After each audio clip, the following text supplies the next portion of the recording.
Hi travelers, Tara here, and I'm coming to you today with the Sagittarian full moon reading. This will be a general reading, and the messages may not resonate with everyone, but do not dismiss any of the messages out of hand, because I always try to include at least something that somebody that's going to help. If you are new to my channel, I want to thank you and welcome you. For those of you who've been with me a while, I want to thank you for sticking with me. I have posted the general readings for June 2022 over on the website. Premium members can go ahead and log in now.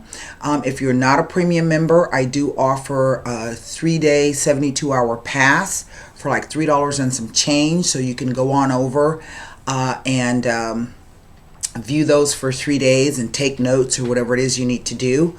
I've also am about to publish a newsletter, so if you'd like to sign up or you haven't signed up for my newsletter, you can go to my channel art here on my channel, and there is a little icon there for Substack, so you can click on that. It's a free newsletter. We are in today's the 12th of June, and so on the 14th we're going to have a full moon in Sagittarius. This moon is known as the strawberry moon, but it is also going to be a super moon, and super moon is closest to the earth, so if you get a chance to get outside and see it, it's gonna be beautiful. We have, just in the month of May, we had 3 moons.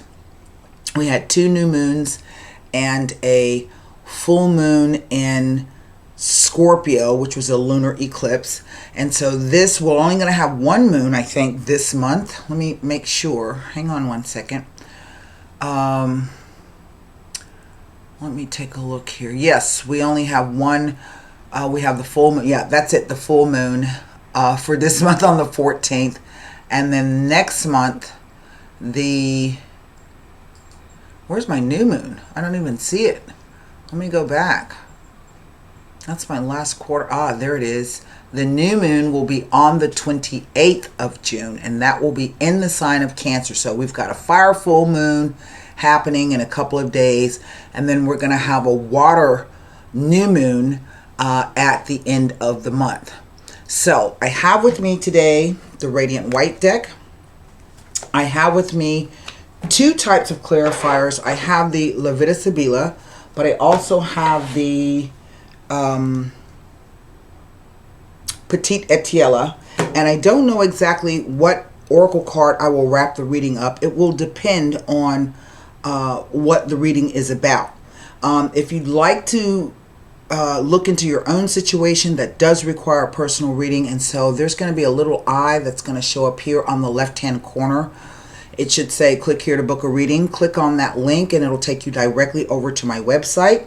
Make sure, if you are wanting to purchase a reading, that you read the delivery methods, but you also read the how to book with me. So some important instructions in there. And then underneath there, you'll find several different reading packages. And to get there, you go to the main menu of the website and find tarot consultations, okay?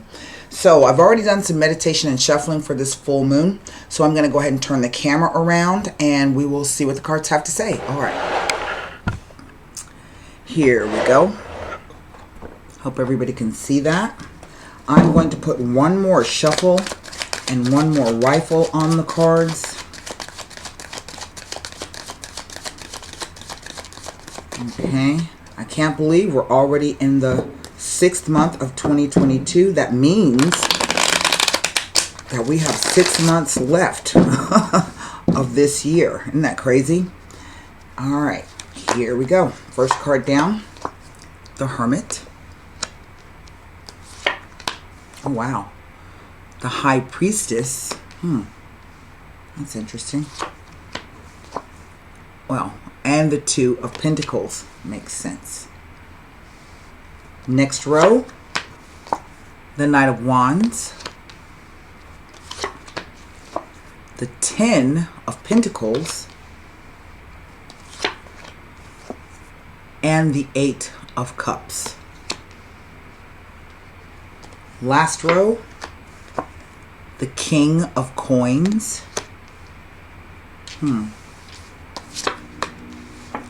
the Five of Cups. Oh, that's interesting. Well, now. And the Devil. Well. Okay. What is over the entire reading? The Six of Cups. Quite the interesting card and reading. The first thing I'm going to say is that I think for some of you, this may be a question about moving or relocating or changing residence. I have two twos here. Two twos always represent choices, decisions, options, being at a crossroads, oppositions. In other words, you being opposed in yourself about a situation or someone or something actively opposing you. Right in the center, I have the Ten of Pentacles. And for the most part, this card usually talks about the idea of generational money, right? Enough money that you can leave to several generations of people. So it talks about family businesses. It talks about wealth. I've also seen this card show up when it speaks about like you're at the pinnacle of your career. This is where you've been working in an organization with people. You know them very well. You're familiar with them. And everybody knows their place and pulls their part.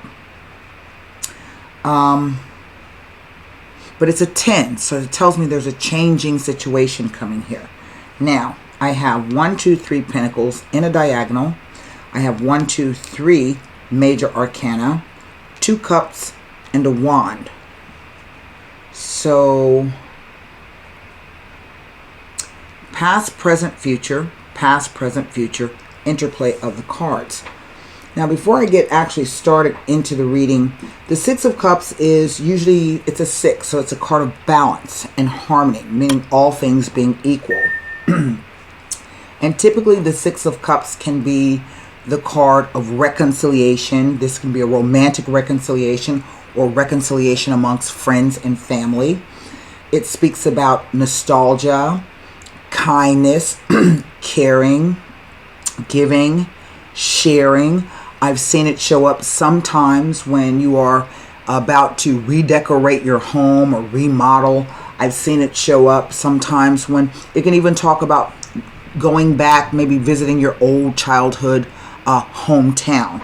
Okay, but I'm kind of at a loss for why the card is the energy over the whole reading. And what I'm picking up, because it is a cups card, this is a feeling of something to do with the past, reminiscing, that old memories. That's what I'm picking up. So I have 2 court cards here. I have a Knight and I have a King. Now, for those of you who are new to me and new to my style of reading, Knights will traditionally represent people, yes. But for me, the Knights always represent an event. And what I mean by that, it actually is an event that follows some kind of message or news, because that's what the Knights and the Pages do. They bring news and messages. But the Knights always will show up to move a situation along. And it's interesting that I have both this Knight of Wands and then this figure in the Eight of Cups moving in opposite directions. So it kind of, in a sense, speaks to me perhaps about some type of separation or distance between. The Eight of Cups is the card of walking away from something because it no longer serves you, okay? And going off to find something of a deeper meaning that means something to you. However, this is an eclipsed moon. It is the only eclipsed moon in the deck. And so we know that back on the 14th, a month ago from this full moon, we had a full moon eclipse in the sign of Scorpio. It was a lunar eclipse. So I think this is somewhat of a timing card, or at least to say that that will have some type of influence on the situation. Here at the top, I have the Hanged Man, and the Hanged Man is all about a moment of stillness. It is a moment of quiet reflection. It is about meditation. It is about trying to discern perhaps what is true for you, or maybe even what the next move should be. But next to it as well is the High Priestess. And the High Priestess represents as well the moon, but it is the feminine principle. So it is about emotions. It is about psychic ability. It is about intuition. It is about that inner knowing. Whereas the Hermit is more about studying something or looking at something and then coming up with the answer. They're kind of similar in energy, but yet quite different. Now, I have seen these two cards show up when we talk about people, where one is a single man and this is just a woman. Maybe this is what you do or how you are, where you see a lot of things but you don't say a lot of things, that you're able to pick up stuff, absorb auras and things like that. But there's some kind of choice or decision here. And even the two energies of these cards speak to like a separation and or a distance. Now, right down the center, I have the Five of Cups. And I think what I find the most interesting is from the 8 to the 5 leaves me 3 cups, okay? Which are in effect those 3 cups here at the top. And we can see that there's not a balance here, and we're actually missing a cup there. So, something is missing. Something is not quite right. Something is, what's the word? There's a loneliness and an isolation that kind of surrounds this particular reading. Now, here I have the King of Pentacles. And honestly, whether you are male or female, or you identify with either male or female, this King of Coins can be you. Typically, it will represent an earth sign male, most likely a Taurus, but it could also be a Virgo or Capricorn. And if not that, then it represents somebody who knows money, has money, can be quite wealthy, can be for lack of a better, can be an accountant or a banker or a financial advisor or a stockbroker, a business owner, somebody who handles money and knows money.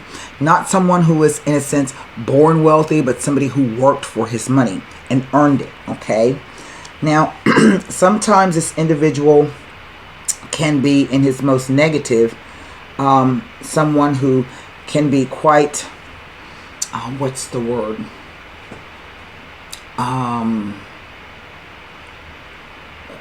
Can be a bit debauched, so debauchery, could be over excesses in things, can be lording the money over your head and wielding that power, because I see we have this Devil card ending here.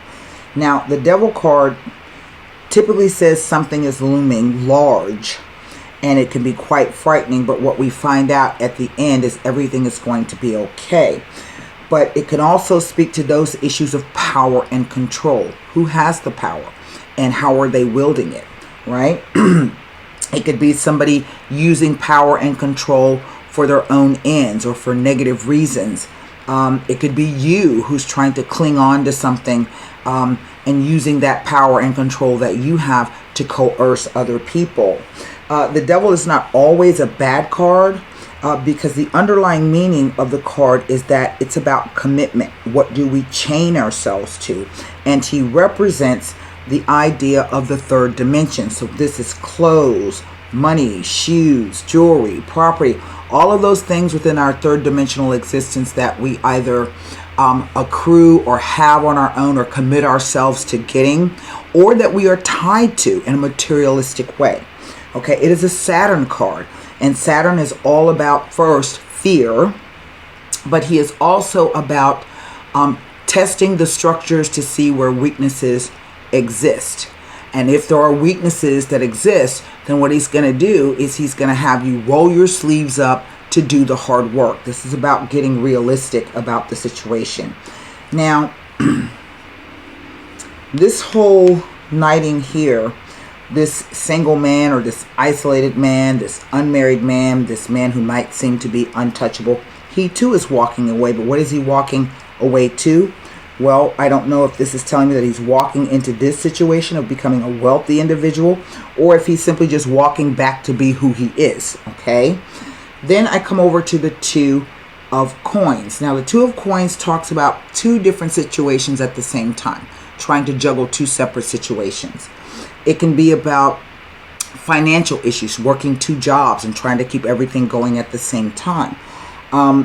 But it can also be about, really, it's about two choices and being all at sea about that. I have seen this card show up when we're talking about moving or travel of some sort. I keep coming back to these two different energies of these two cards on the end here. Going in opposite directions. One towards the future, one towards the past. And so what that tells me is that there's some type of either family situation, okay, or maybe even a work and career situation in where you're going to have to make a choice. Someone's going to have to make a choice and or a decision about what to do. Stay or go, or what have you.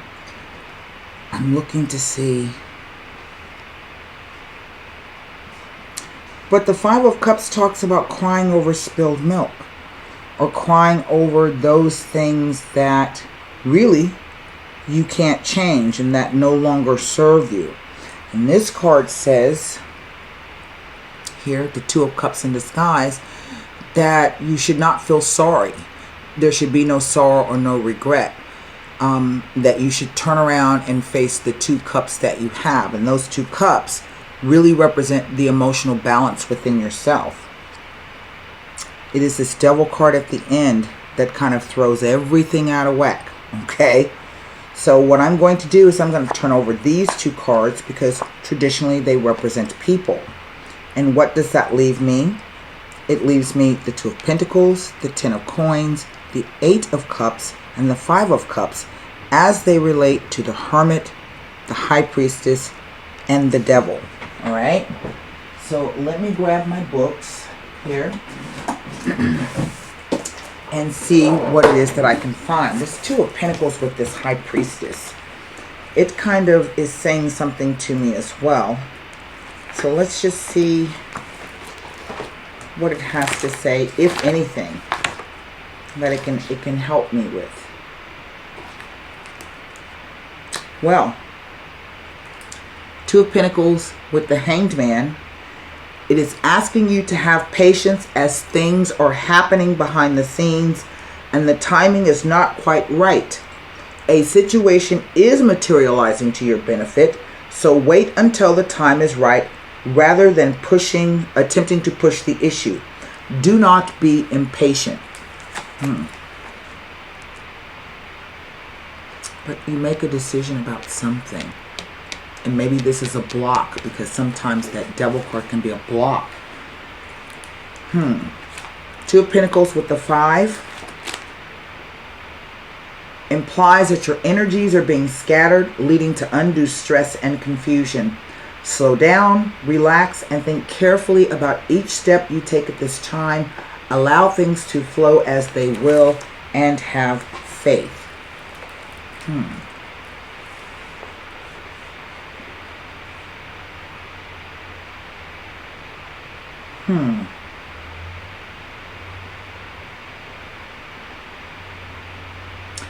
It says the Two of Pentacles tells of attempting to cope with two separate situations at once. Stop procrastinating and make a definite decision one way or the other. But it could be the Devil, the fear of it, that you don't. We're going to go to the Ten of Pentacles.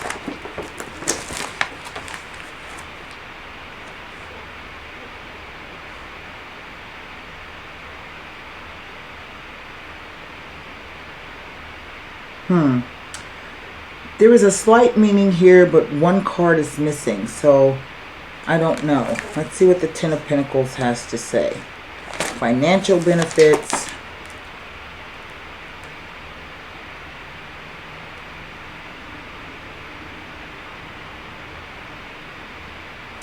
Well, It speaks to basically about comfort and security, attainment and recognition of career advancement or social status.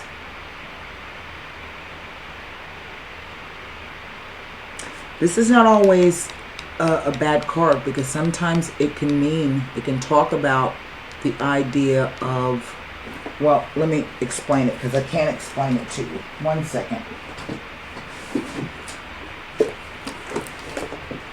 Hold on 1 second.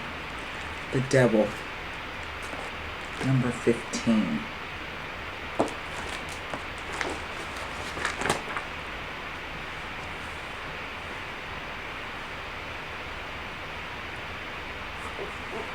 Hold on. Indulged.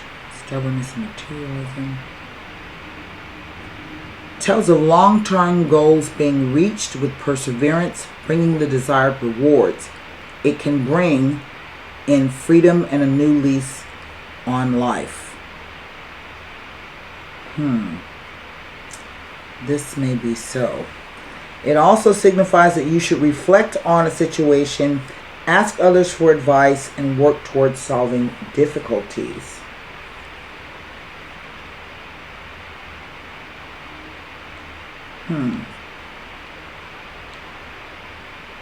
So, let's move on to the Eight of Cups.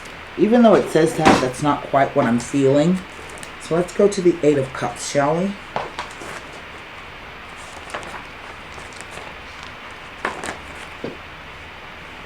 And the Hermit speaks to the inner realization and positive self-analysis. Inner joy should be your reward. You are asked to move forward in your life and to let issues of the past heal.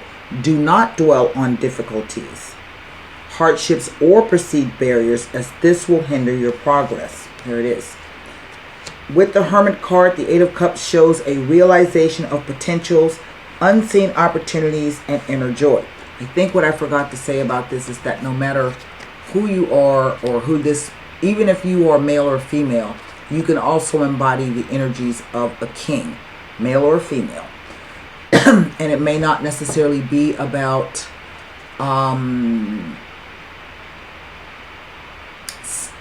straight finances. It can be about prudence and caution, okay? So that's what I meant to tell you about that. We're going to go to the Five of Cups.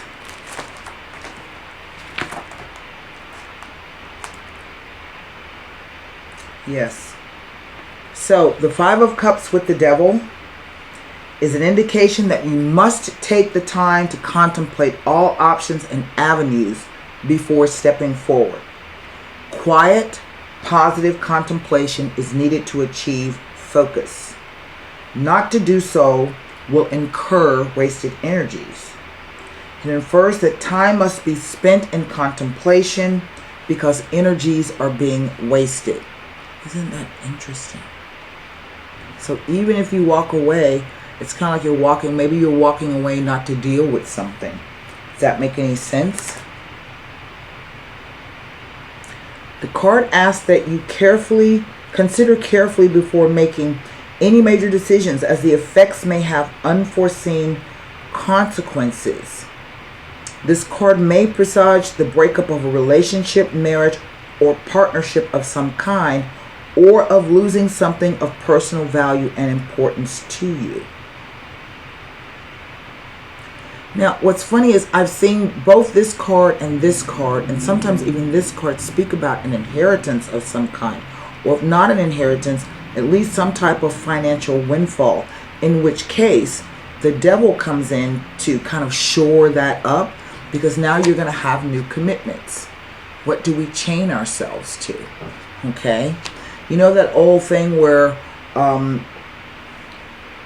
we look at stories and we see like the super rich people and they've got all of these problems, but you know, I guess with great wealth comes great responsibility. So it could be one of those things, okay? But yet there's this deep feeling of sorrow and feeling remorseful with regrets. So this could be the idea that something may not have gone to plan. But the card says there is something remaining which is able to be worked and improved upon. You're just going to have to roll your sleeves up and do the work. Now, I'm going to take a look at this with the Sibillas.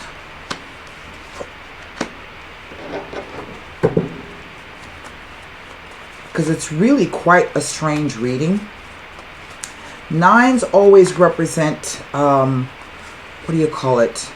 A moment of pause before stepping forward. Tens definitely speak about a change. Eights are always positive, even though this card doesn't seem to be a positive card, because it says that movement is there, but we see the movement. There's just this thing in the center. And then fives talk about the idea of ups and downs, right? Changes. 1 minute you're up, the next minute you're down.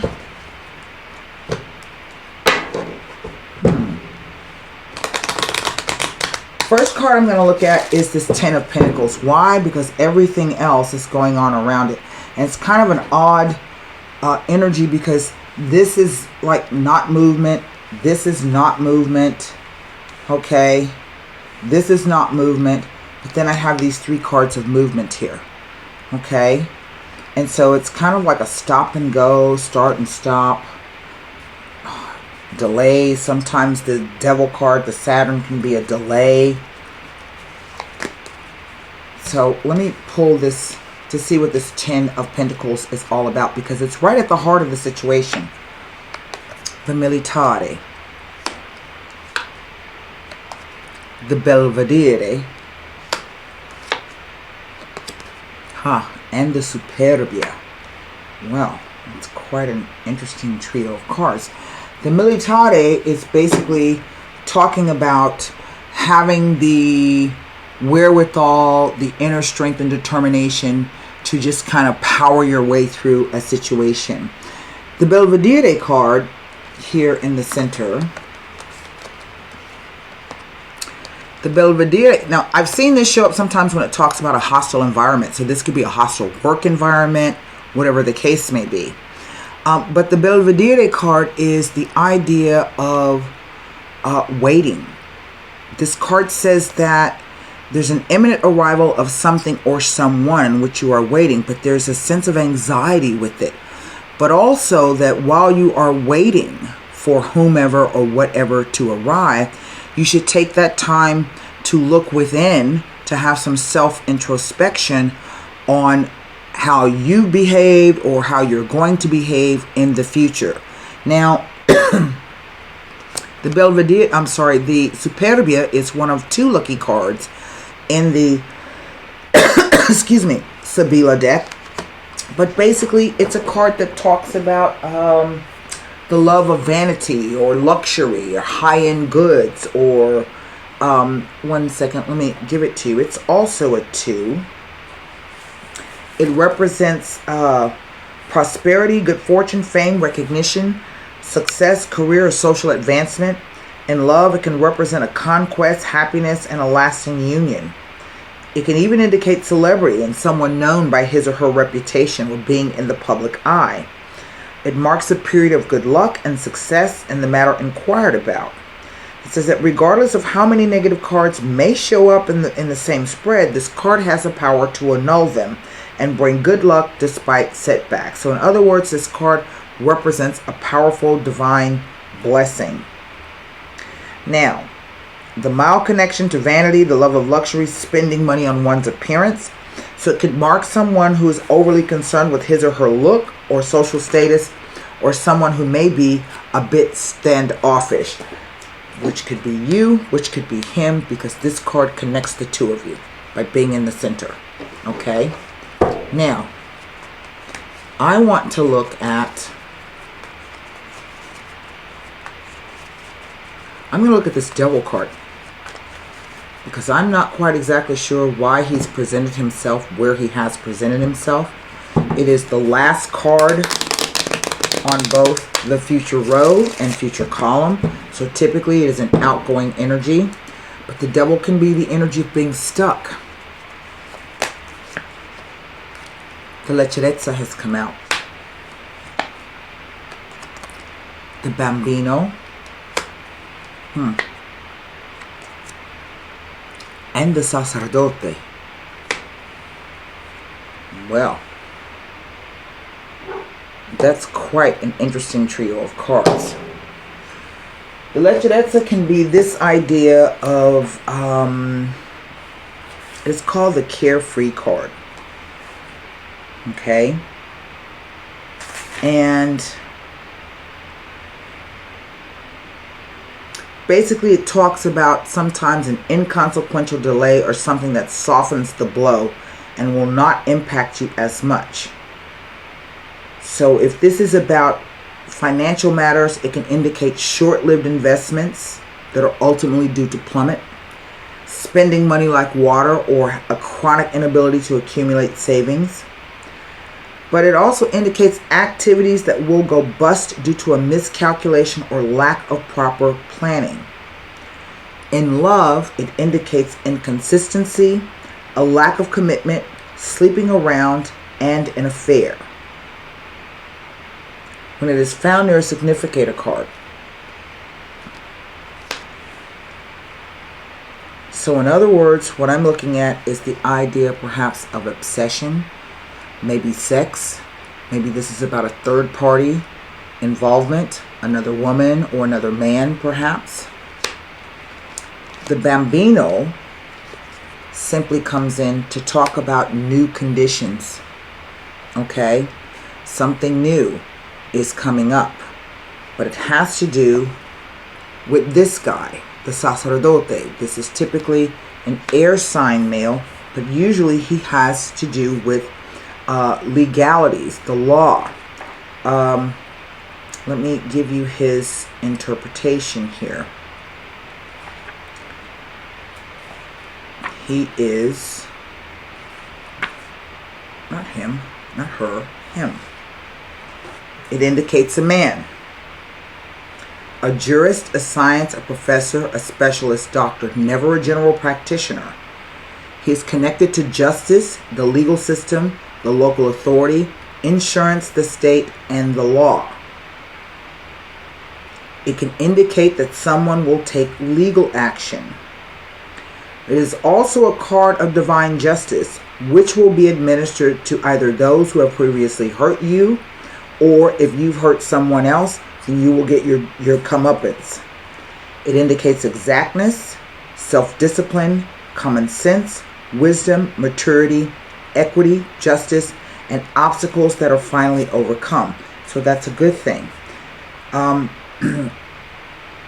It can even indicate an adversary, such as a prosecuting attorney, a good litigator, a judge, or a magistrate, or even an advocate. Now, it can indicate a relationship that has lost its passion but is firmly rooted in loyalty to the other partner. It indicates an old relationship or friendship.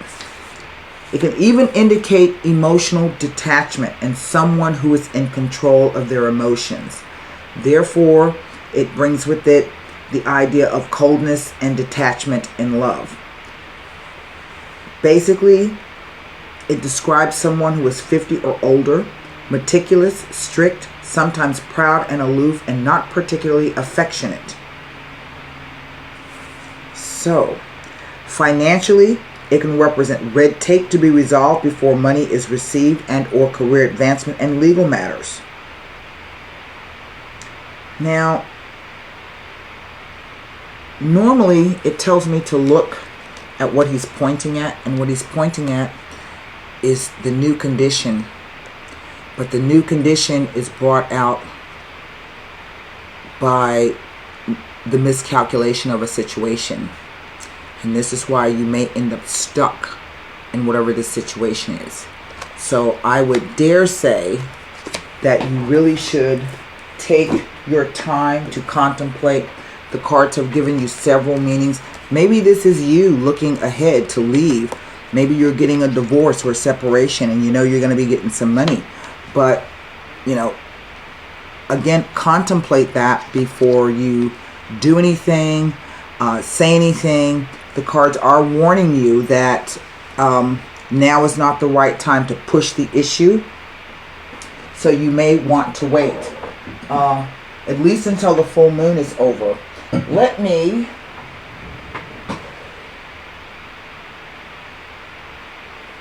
I'm going to pull 2 oracle cards. We will do the Golden Nostradamus, and we're going to do the Romance Angels, okay?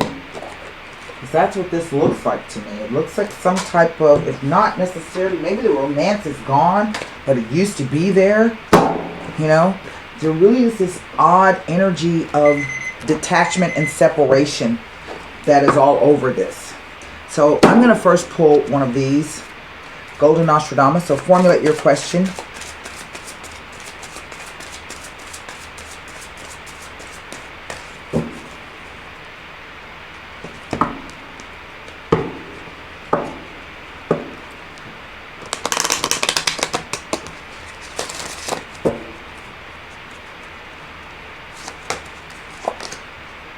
Well, it is number 26, the Zodiac card.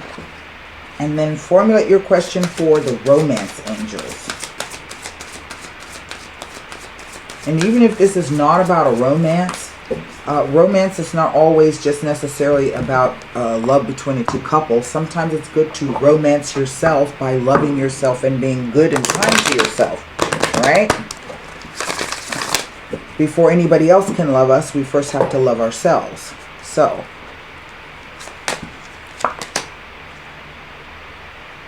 well, so it looks as though there may be a third party here. The card says attraction. So we start with the Zodiac, number 26, and it says, the hours and days seem to fly past when experience and emotions come hard and fast. Every soul should found their actions on willpower and decisiveness, but now you are too sluggish and not reflective enough. Fortune does not smile upon the lazy. So it's kind of that other meaning that's come out 3 times. You know, now's not the time to push the issue. You might want to stop, wait, and think through your actions, okay?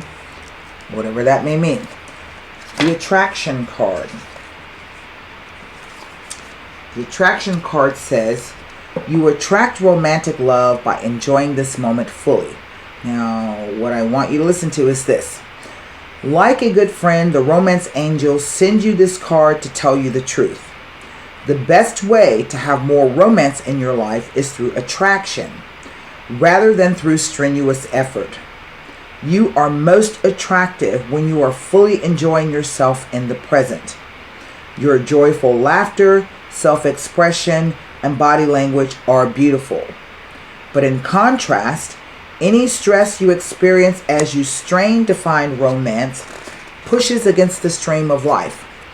Strain comes from a place of fear and underlying worry. Maybe I won't receive this.